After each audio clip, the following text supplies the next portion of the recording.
Yeah, good morning, everybody. As I said, Alice is joining me as my co-host this morning, and we're going to sort of talk about suicide prevention. I think I've got a nice slide that says a little bit more about who we are, but we're going to do some introductions first. So, Alice, did you want to sort of introduce yourself? Yeah, sure. Thanks, Andre. So, good morning, everybody. My name is Alice Hendy. I'm the CEO and founder of a charity called pple, and I also work full-time for Deloitte as a cybersecurity manager. So I've been working in the cyber industry now for over a decade. I'm really happy to join the team today. Yeah, and thank you very much for joining us to talk about this very, very important topic. We're obviously talking about suicide prevention today. I'm Dr. Fonseca.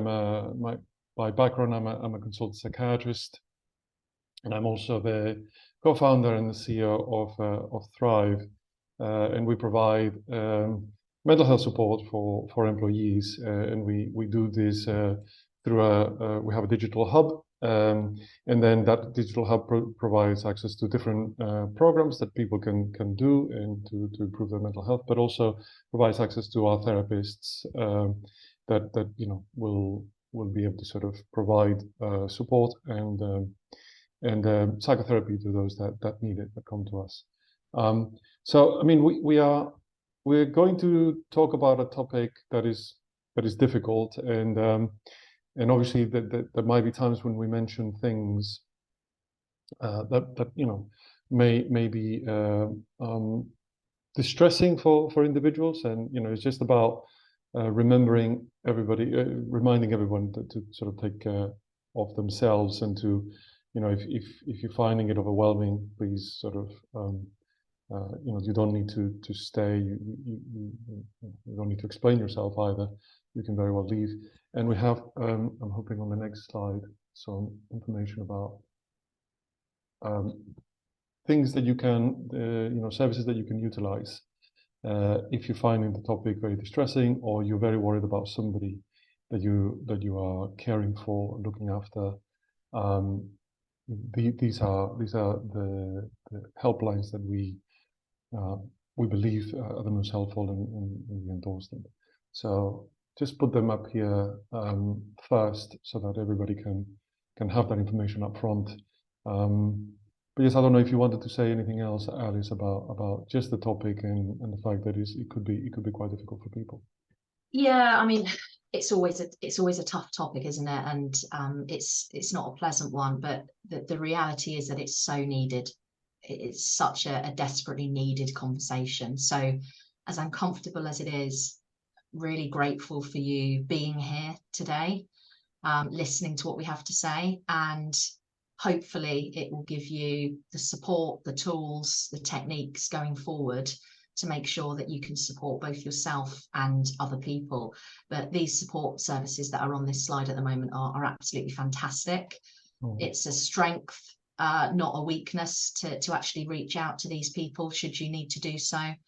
And as Andreas said, if you're finding things really difficult in today's session, then there's no shame whatsoever in taking a step out and making yourself a cup of tea and making sure that you're looking after yourself.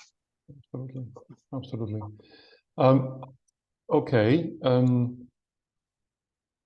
I would like to sort of, instead of asking the audience this question, we'll ask it later. But first of all, I think I'll stop the slideshow for a moment.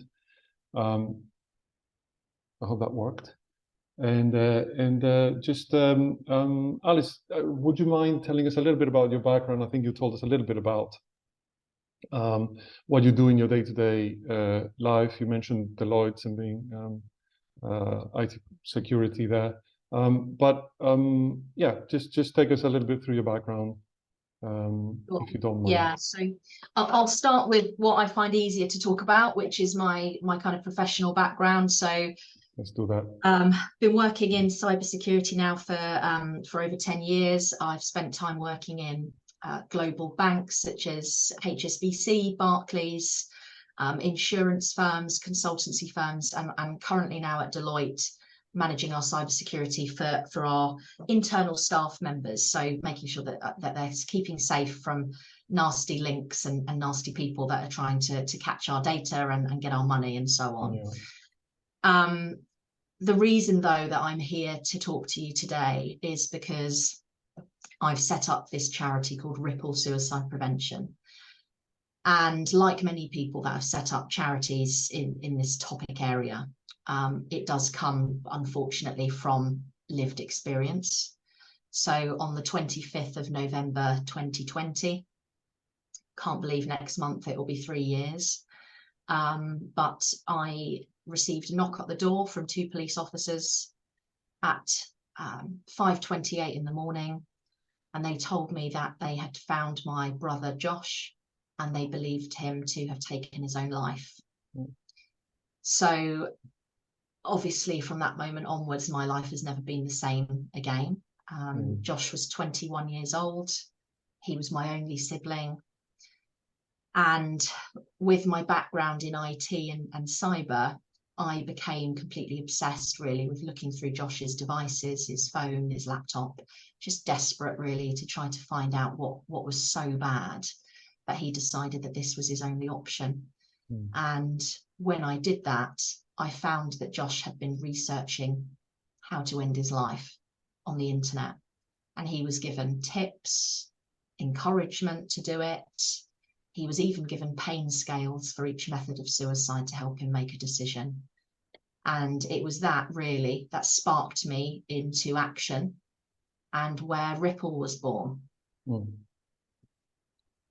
So you're the founder of Ripple. And obviously you utilize your background and what you discovered in your own personal experience to do something that you feel is going to make a difference. And I mean, it's very clear the intervention at the right time. From what we know about suicide, I'm not surprised to hear your story in terms of that research phase that might have taken place, and looking through all those methods. And we do know that playing a role in that phase, in that research phase, may be fundamental. And we for example, we know that interventions such as when you're searching for the kinds of things that unfortunately your brother was searching for, when you find a site that explains to people, this is about survivors of suicide attempts, when they explain how they were and how they survived and how they are now, that tends to be very powerful in terms of suicide prevention. So intersecting or just capturing those searches that you were mentioning becomes really, really crucial. And I mean, I want you to explain what Ripple does and how it works, and how it plays exactly in this area that we know for a fact is a very important component of suicide prevention. Yeah, of course. So Ripple is a piece of technology that I've created that effectively interrupts and intercepts anybody who's going online and conducting harmful searches relating to the topic of self-harm or suicide. So how it works, it can be downloaded in 2 different ways. The first way is as a browser extension. So it can be deployed on the likes of Google Chrome, Microsoft Edge, Firefox, Opera, Safari browsers. And that means that once downloaded, if somebody was to conduct that harmful search, Ripple would intervene, interrupt them, and signpost them to the relevant support services. The second way that Ripple can be deployed is through Wi-Fi integration. So that means that if I'm connected to a certain Wi-Fi network on my phone, and I was to search for something harmful on there to do with self-harm or suicide, then again, Ripple would intervene and signpost me to the relevant support services. Who we're targeting with this effectively is schools, colleges, universities. They can all download Ripple completely free of charge across their whole IT system to safeguard their students. And that will save lives if they do that, undoubtedly. And lots of universities, lots of colleges, lots of schools have, but in my opinion, this should be on every single computer and Wi-Fi network that exists in the educational sector. This is also something that's available for businesses to deploy to safeguard their staff. Because you know, unfortunately, I've had lots of people say to me, well, you know, surely somebody wouldn't search for this material, this stuff on their work computers. They do. They do. Yes, absolutely. They do. Yeah. And if you just put it into context for a second, if you're suicidal, do you honestly think you're going to be thinking what computer you're searching for this material on? Absolutely because as far as you're concerned, you know, you're not going to be around to experience the consequences. So businesses can deploy this as well to safeguard their staff.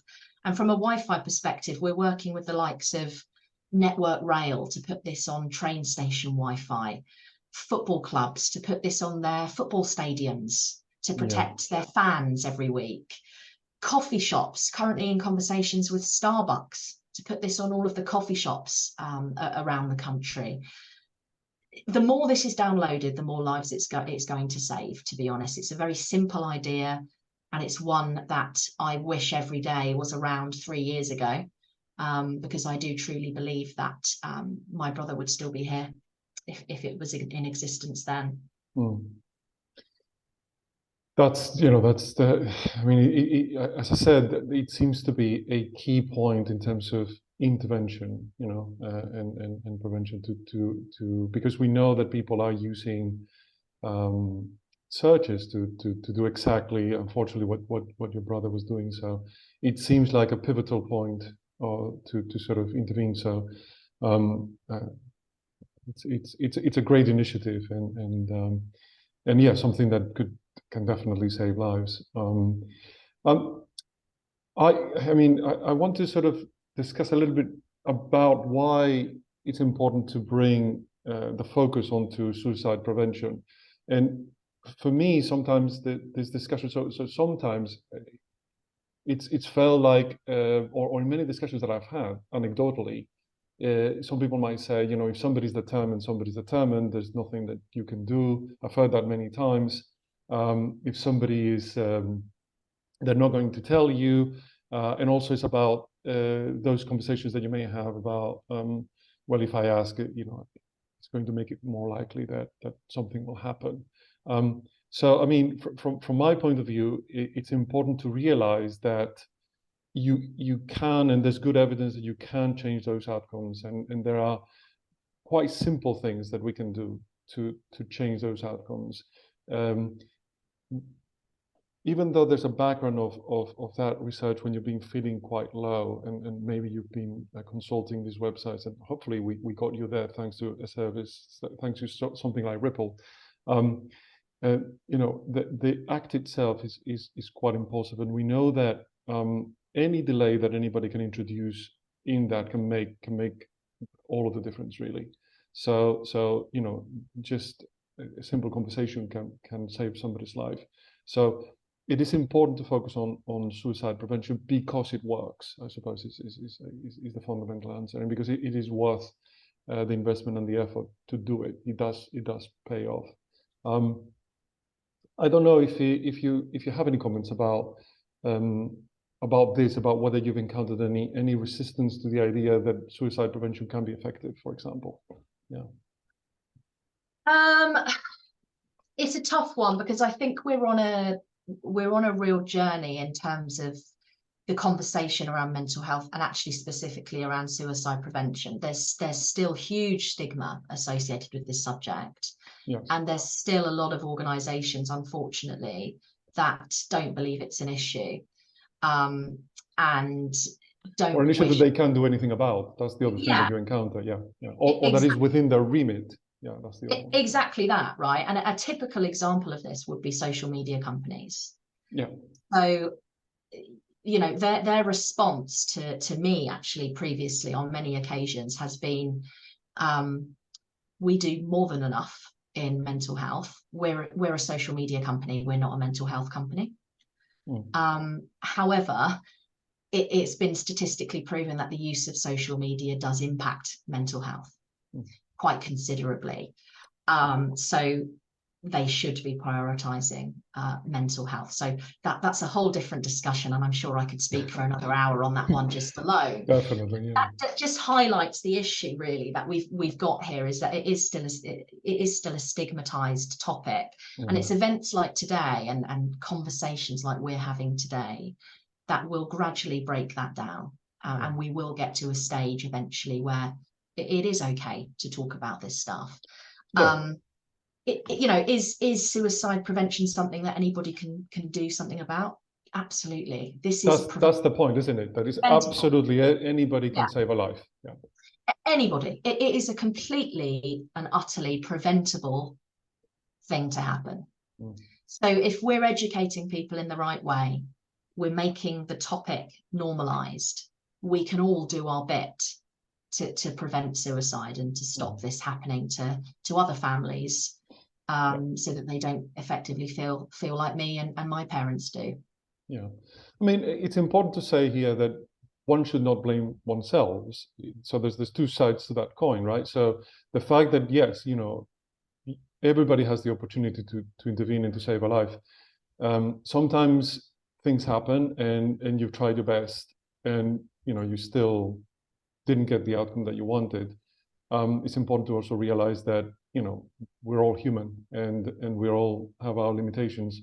So the point is to really try our best and to be available, and to try to sort of intervene at the right time, but also to understand that we all have our limitations. So the potential risk is to, you know, if everything is preventable, then it must be my fault that I didn't prevent it. So again, I have some difficult conversations with people who are bereaved, and where that can surface. And it's important to know that one thing is not equivalent to the other. The fact that maybe something is preventable is more a reason to try and work and get it right, rather than it was your duty to, you know, or you know, that it was all on you or anything like that. That's also important. Those two things. Yeah. To differentiate. Yeah. I'd like to sort of ask the audience, if this works, the question that I put on the screen before. Just to sort of bring some color to the discussion. And if you're able to sort of use that QR code, or just visit that website, slido.com, and if you use that code there, you should be able to see the question and you should be able to participate and answer the question. So we should be able to sort of see your answers and your thoughts about who do you feel is most at risk of suicide, just to paint that picture. I think, Alice, I'm just going to sort of go through. I mean, you probably have some stats that you use to create awareness on this topic and to get people to sort of think about it. So, for example, the figures that we have from 2022, I've got 5,275 suicides registered in England. So the provisional rate that was given for 2022 was 10.6 deaths per 100,000 people, which is similar to what it was in 2021, but much higher, or significantly higher than 2020. And the one that caught my eye when I was looking through the data is that in Q4 2022 data, there were 16.8, so it's a lot more than 10.6 figure that I mentioned. So 16.8 per 100,000 males, and the rate in females was 5.3. So that perhaps gives an idea of what the answer to the question is. I don't know if you have any other numbers that you like to discuss with people to sort of bring awareness to who is at risk, who might be at the highest risk. So I'm going to take this from my own perspective here. Yeah, go ahead.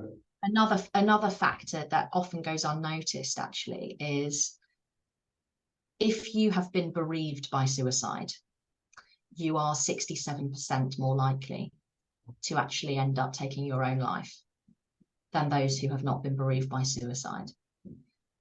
That really shocked me when I heard that. Yeah.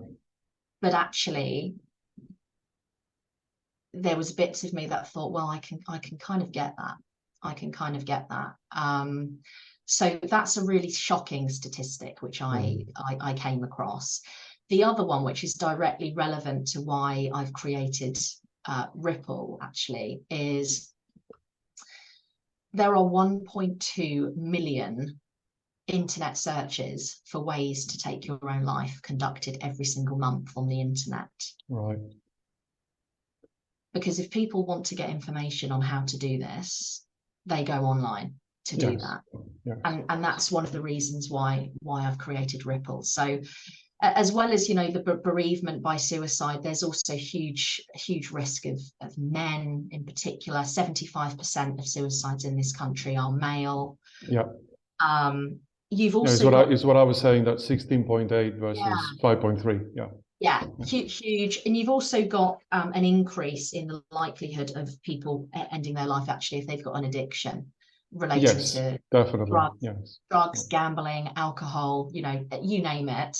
If there's an addiction in play, that also increases your risk as well. But I think the key message here to actually say is this doesn't discriminate. And even if you don't fall in any of those categories, you can still have those thoughts. So it's important that we are protecting everybody around us and making sure that we're looking out for them as much as we can. Absolutely. So, I mean, these are some of the answers we got from the audience.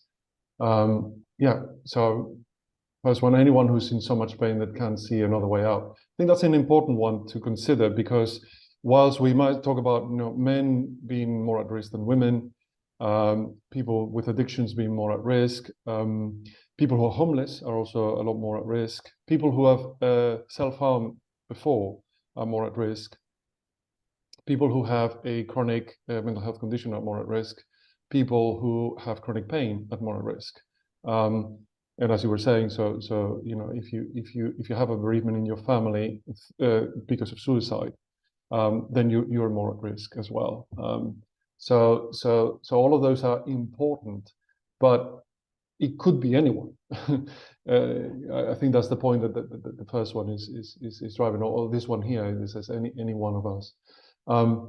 Obviously, young males are mentioned. So if you look at the curve of the incidence, yes, there's a bump, you know, around 20. You know, I've got 20 to 35. Yeah, around about that age, where it increases and then it drops off, and then it increases a lot more. The maximum number or the population most at risk by age is 45 to 49. Men 45 to 49 in particular. That also translates to women, but obviously if you look at the size of the peak for men and the size of the peak for women is very different. The peak is very different. But yeah, so teenagers are mentioned. Of course, you know, suicide in teenagers is actually rare, but when it happens, it's an incredible tragedy. I think that's my read. So one must be quite alert to teenagers who might be at risk, because is horrendous. Is a tragedy. The BAME community, yes, we have information that sort of corroborates that, definitely. Students less so. Men under 40 is men. The highest risk, as I say, men 45 to 49. Everyone. Anyone, all the stats will say young men. No, it's actually older men, which is interesting. Young men, there is that peak that we mentioned. Men in a minority group, yes, definitely. Yeah, I like that one. Loneliness and hopelessness. Those two, which are, you might say, one is a social dimension and the other one is a psychological dimension. Yes, those two seem to be loneliness, being lonely, living alone can increase the risk, and not having a good social network will increase the risk, and the psychological symptom of hopelessness is one that seems to increase the risk. Do you have a comment, Alice, on any of these answers that we're getting? There's one there on construction, which is a really great one. Yes. 2 men a day die in the construction industry from suicide. Yeah. Every single day. And that's for a variety of different reasons. Quite often the contracts that these guys are on are kind of 0 hours contracts. They haven't got permanent opportunities around them from a work perspective, and therefore from an income perspective. They are paid on the whole weekly, which means that they often live kind of hand to mouth, really, and can spend their money a bit quicker without having any backups in place. They have the tools and the environment, unfortunately, around them to take their own life. Yes. It's a horrible statistic, but yeah, two men a day die in the construction industry. So I mean, I think you bring up a good point, which is we know that the availability of methods, because it can be quite impulsive at the time, even though there's that background of research and that background of like feeling quite desperate. The act itself seems to be, when you interview survivors, seems to be very, very impulsive in the moment, and just being able to delay that by 5, 10, 15 minutes seems to make a difference in terms of survivability, which is an important thing for people to know if they wanted to prevent. Maybe all you need to do is just delay any action for a bit. But yeah, so availability of having methods, if they're readily available, that delay disappears, right?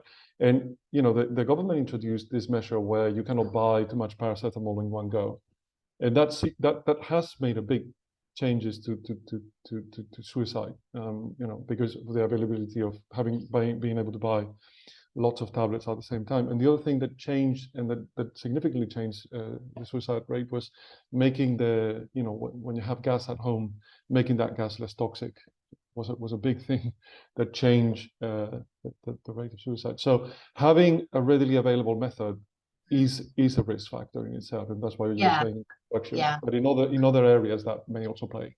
Yeah, and another typical example actually are vets that yes, look they have after access to drugs. Yes, look after our animals. They've got access to drugs, so that's a hugely at-risk occupation as well. Yeah, absolutely. I've got another question for the audience, and some of the audience have been able to find it already, which is very good of them. But yes, it's just to get a feel for what people are thinking in regards to this. Let me see if I can do this again. So you should be able to find it if you follow that code or obviously the website. Yeah, so that's a question just for people to sort of mull over.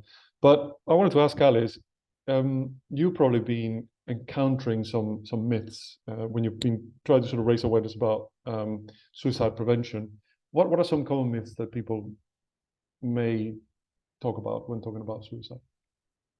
Yeah, so this example that you've given here is probably the best example of myths, definitely.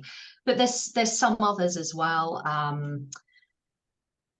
People not taking people seriously, so that they're being attention seeking by mentioning that they're suicidal. That's a huge myth.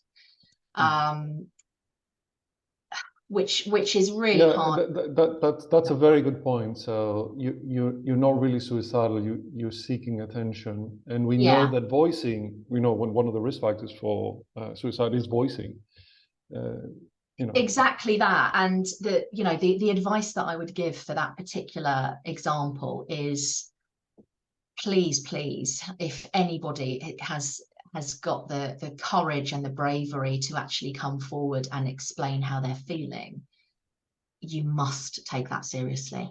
every single time, no matter how many times they tell you, it has to be taken seriously on every single occasion. Definitely. Because you just never know. So I would say that's probably one of the biggest ones I've come across, as well as the question that you've asked the audience here. Yes, I mean, I suppose most people have answered the question. I mean, the answer is that you reduce the risk if you ask somebody. So if you have any reason to worry, perhaps because of one of these scenarios that we painted, or they come from a particularly at-risk demographic, somebody who's maybe male, maybe older, maybe drinking too much, maybe living alone. So that I'm like painting like a perfect storm. So you might worry about them, and then a lot of people sort of fear that by asking these questions, you might trigger something. And actually, what we know from the evidence is quite the opposite. Is that asking directly about whether somebody's got the intention to hurt themselves or kill themselves actually reduces the risk. Because I think you're telling somebody, I've noticed that you're not doing well, so that already shows that you're being empathetic and paying attention, and that's important to people. And B, you are opening it up for that discussion that perhaps they didn't even feel it was possible, right?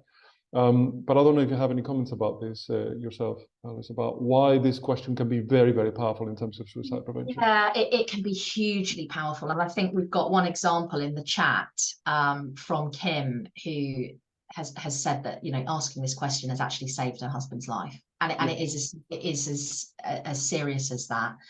Definitely. It's hard, if you're with somebody who you are having suspicions might be experiencing suicidal ideation.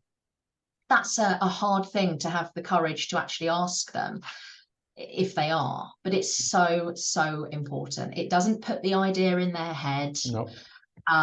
In actual fact, if you ask somebody who you think is finding things tough if they're suicidal, and they are, the chances are they will be hugely relieved that you've asked them, and it actually opens up that door for them to say, do you know what? Yes, I am having these thoughts. And then you've got the openness really of being able to get that support to them. So it's hugely important, and I would urge anybody, however difficult it might be, if you are having suspicions that somebody is having suicidal thoughts, please reach out to them and ask them about it.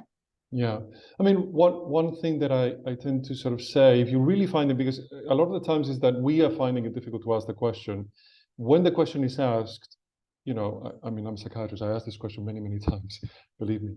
When you ask the question, even if it's like very plain, like, are you having thoughts about killing yourself? As plain as that, it is well received by the person. So I've never found anybody who's been offended by that in any real sense, right? So it's always showing that you're worried and that you care. So why would that be offensive to anybody? If they didn't have the thoughts, they just tell you, no, of course not. I wouldn't be thinking about that, and that's it. Then you can move on to the discussion about how to solve the problem. But if you, I mean, most of the times it's just that you finding it difficult to ask it. So a way that you might find easier is that, when you're having a conversation with somebody and you're asking them, well, it seems like, you're having a rough time. Do you have any hopes that it's going to get better?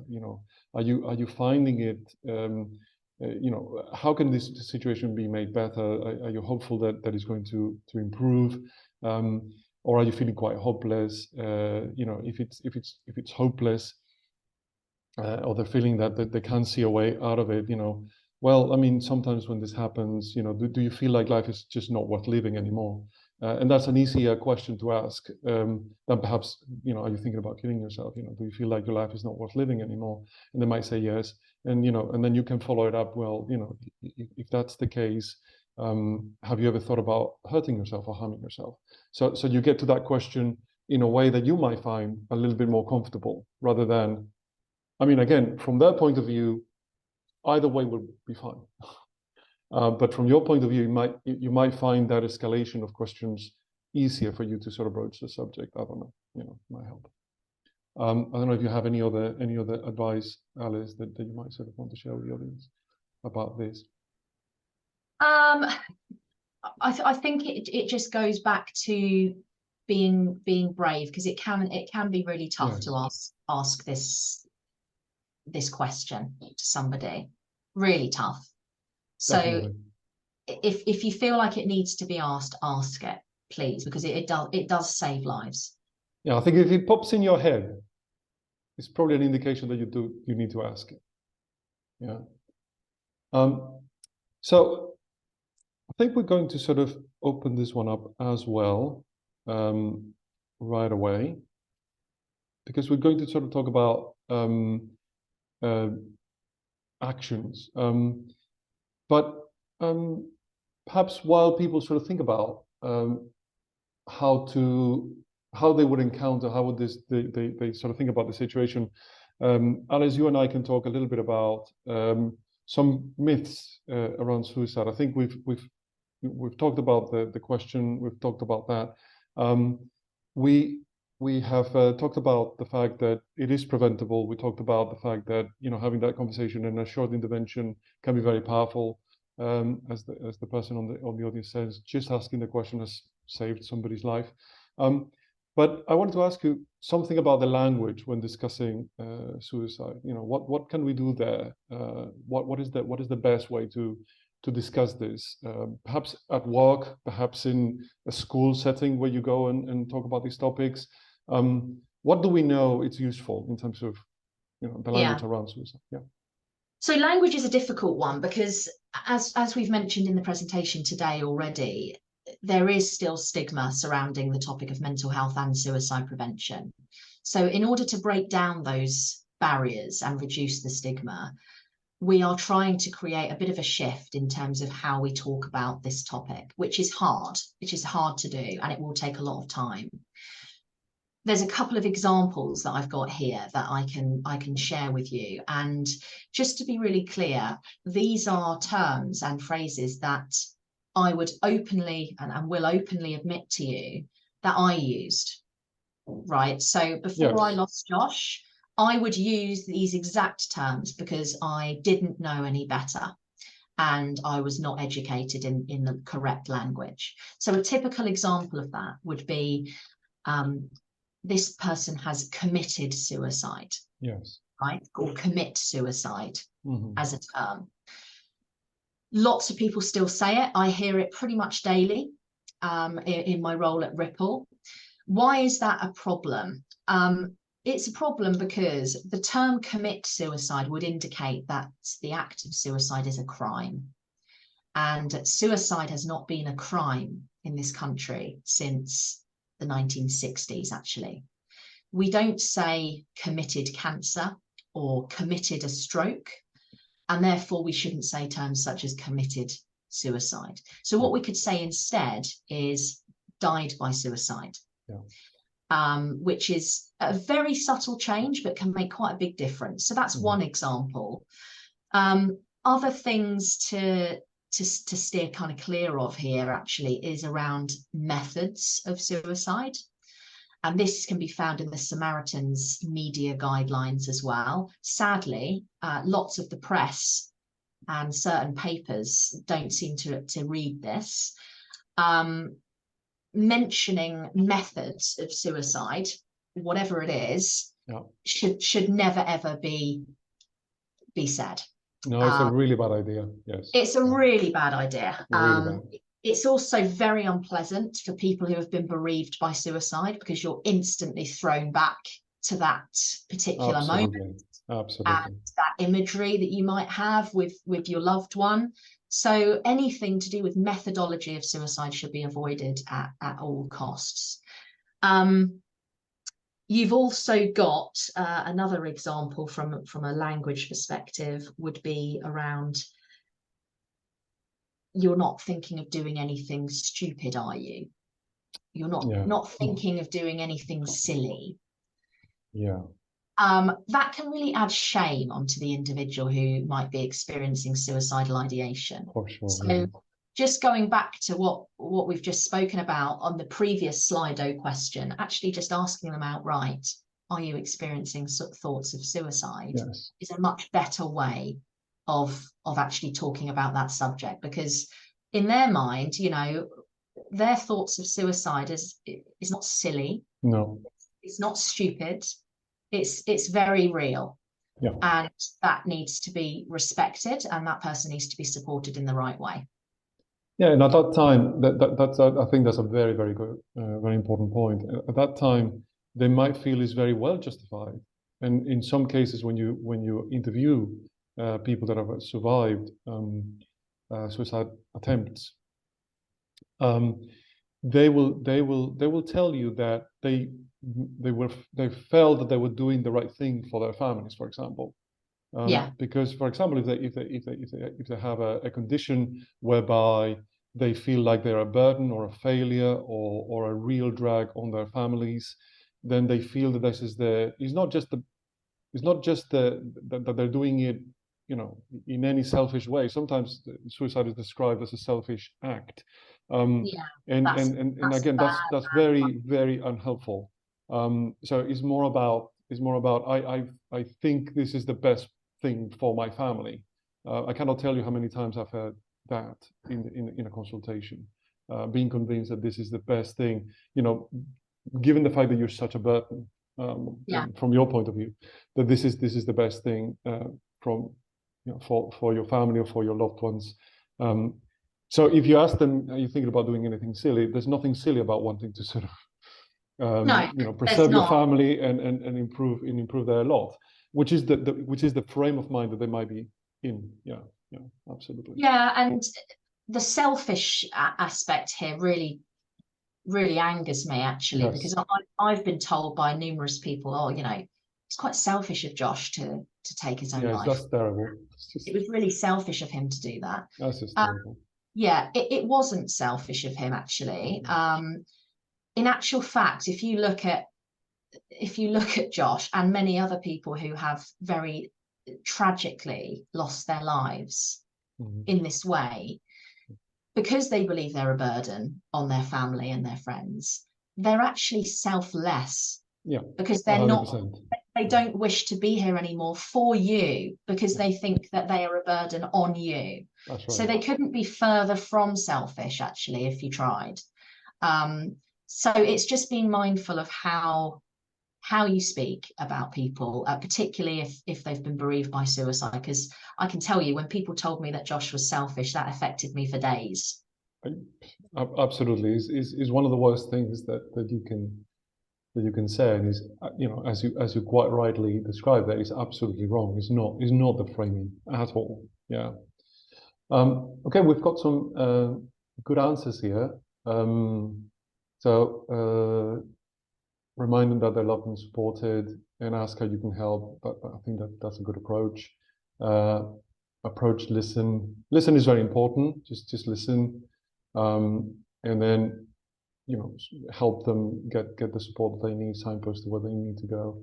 Take the time to listen. Sorry, go ahead. Another one I'm just going to say on the listening piece.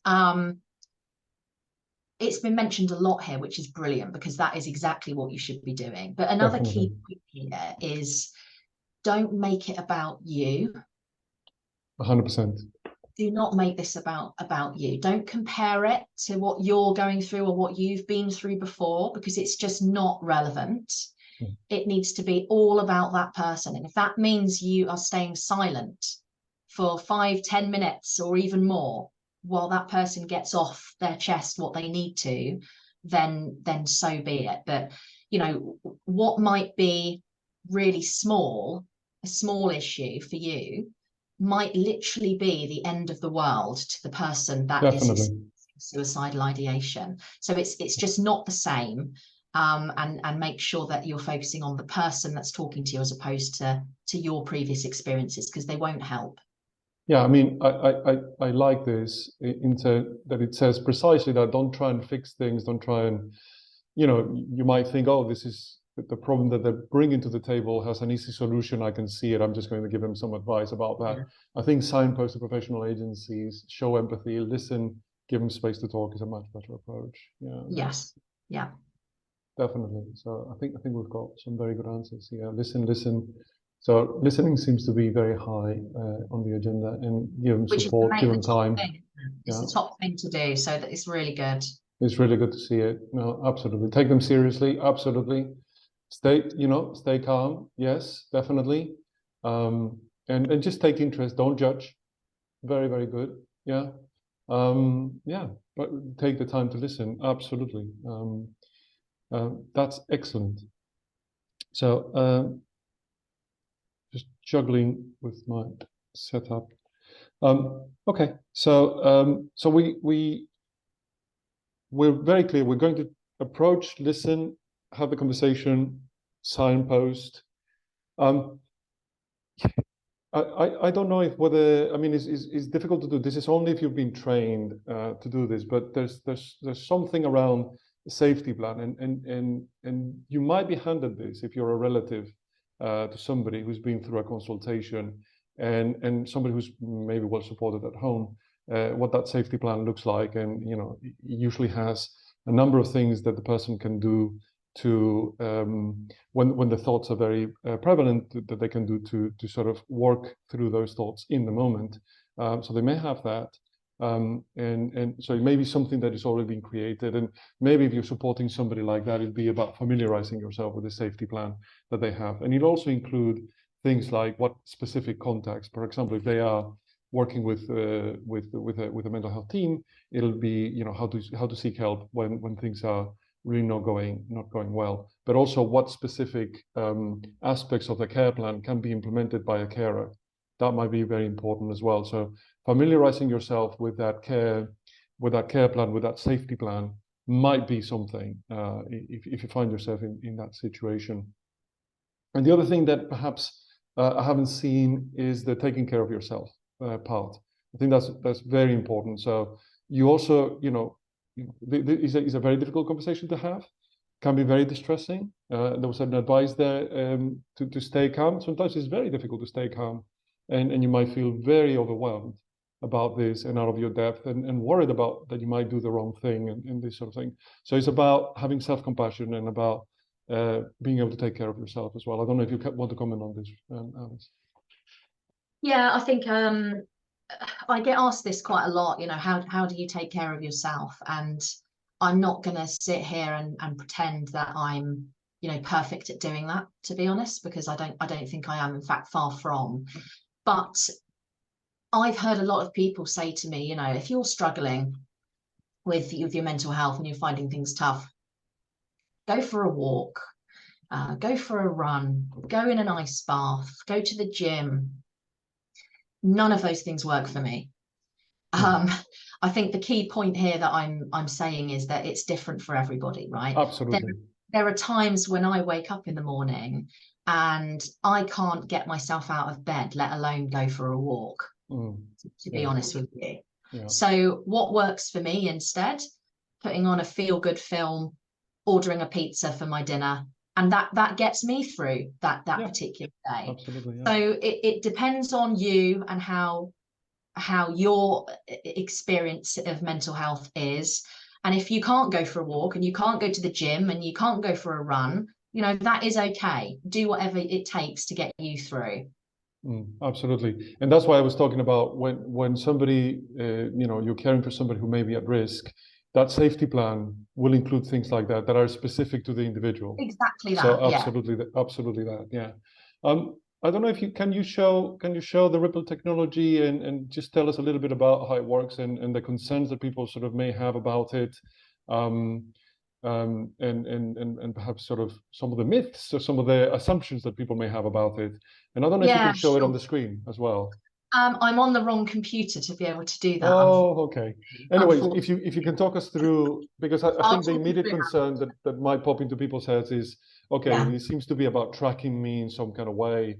Yes. Do you see what I mean? So if you can perhaps explain that and put people's mind at ease about how the technology actually works. Yeah. So the biggest challenge I get asked about Ripple when people deploy it is this Big Brother's watching you?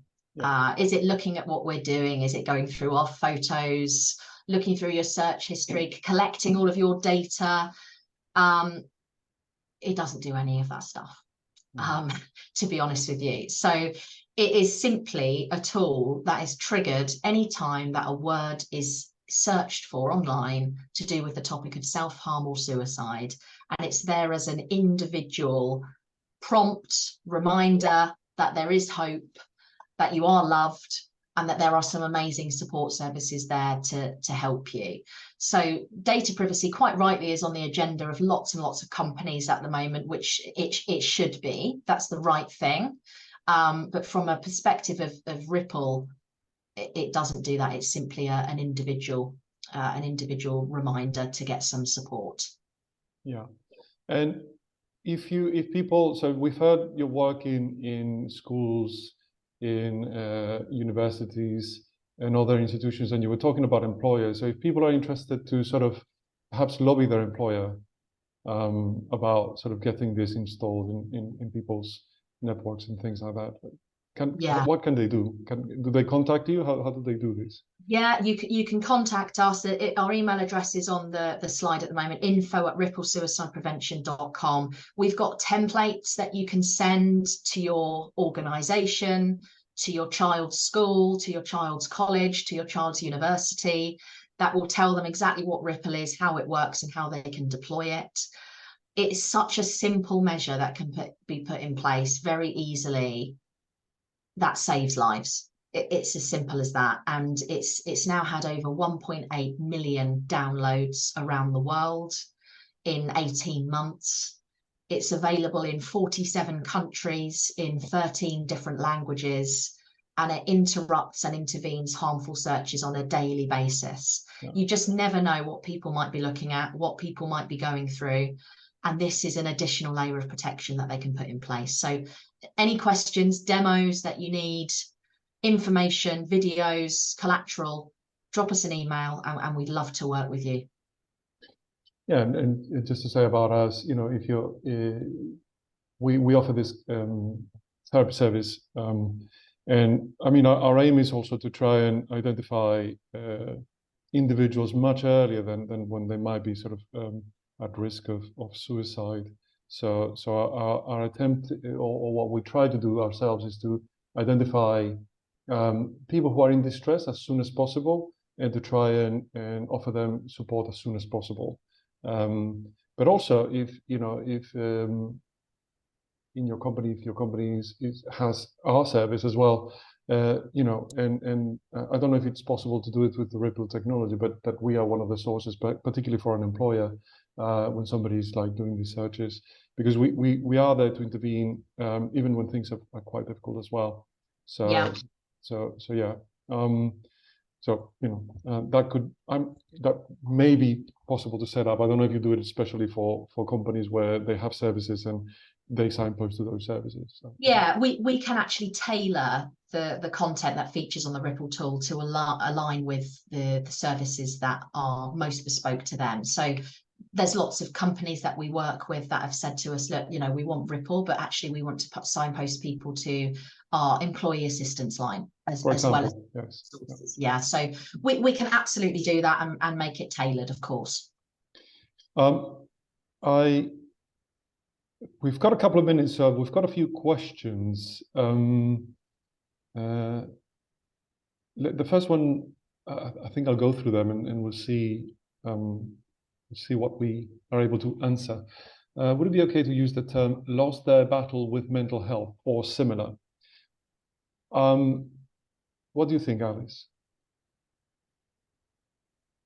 It's a tough one. I would say not personally. I would say to avoid that, because it's almost saying that that person has failed.